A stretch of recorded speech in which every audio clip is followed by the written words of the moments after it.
Why are you stuck in your reality? What causes you for not achieving your greatness and not achieve the goals that you've always desired?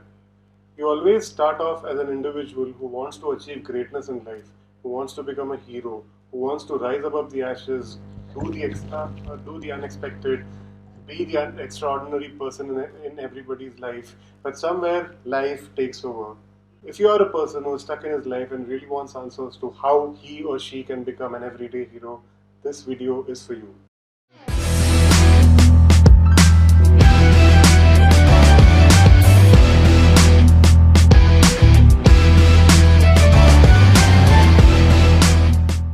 Hi, I'm Rishabh, a marketer by profession, a peak performance strategist, an author of 2 books, and my mission here is to help you achieve greatness by giving you small bits of information every single day so that you achieve true greatness in life. Today we are going to be covering how you can become an everyday hero. So, the basic principle of becoming an everyday hero is not that dramatic. See, a hero in everybody's eyes is a person who's not that larger than life actor that you see on the screen.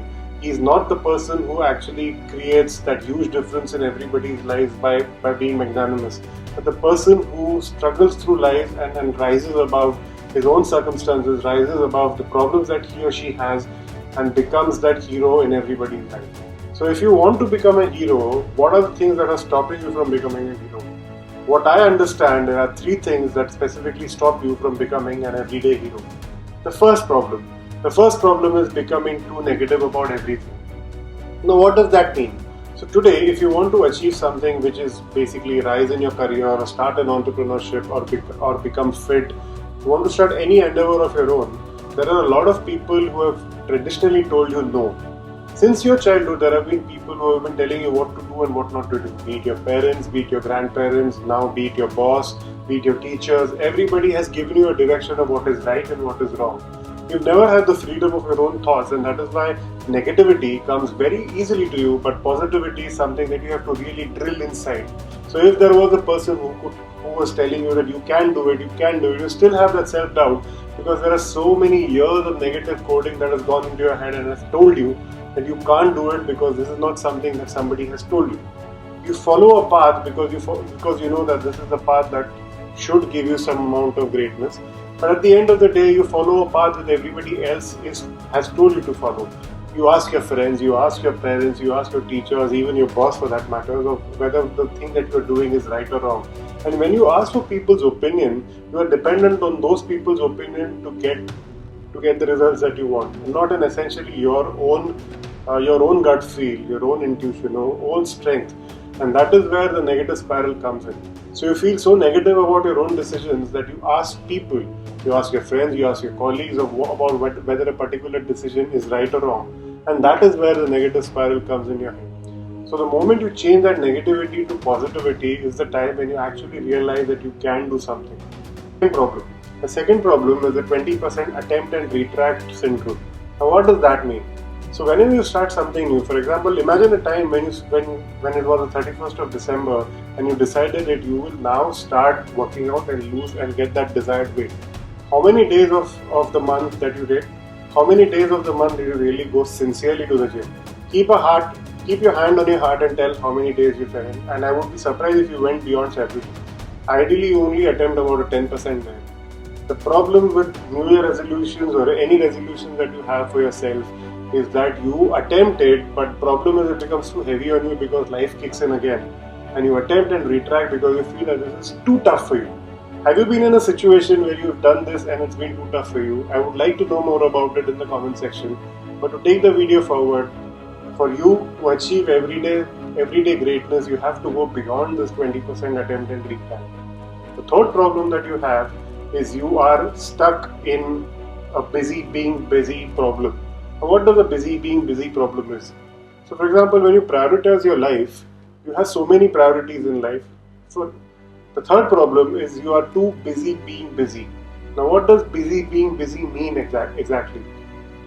When you are given, imagine a time when somebody tells you to do something which is out of the ordinary.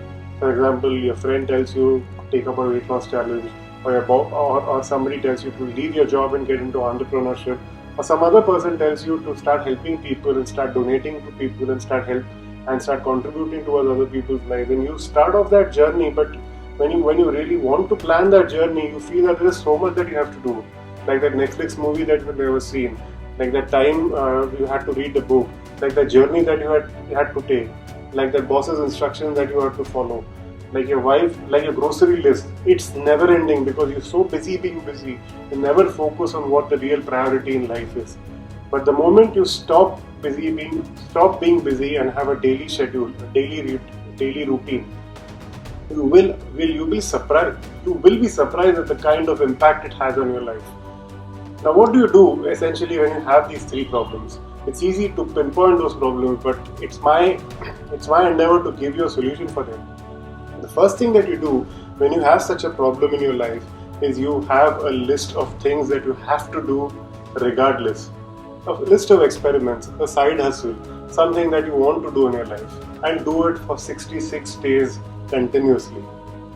Do you take this challenge up to do these things for the next 66 days? Why 66 days? Scientists in the University of California have done a research and said that a human habit can change for 66 days. Be it positive reaffirmations, be it taking up a new habit, working out, be it following an entrepreneurial journey, becoming a speaker, whatever you want to do, it takes 66 days to form a new habit. So for the first 22 days is the toughest part, where the new habit starts to kick in and your body tells you that this is something you can't do. This is something you can't do.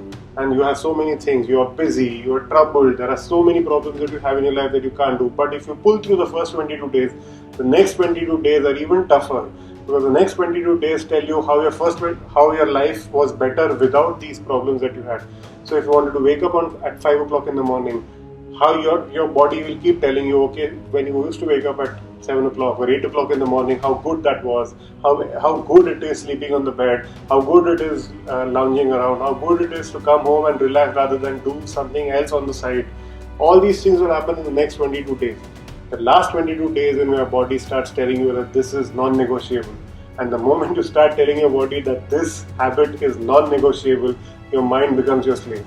The moment your mind becomes your slave is the time when you realize that this is something which you have to do, and this has no other option. Your mind has no other option but to become your slave and to relent to what you want to do. That is exactly what I'm trying to tell you to become an everyday hero.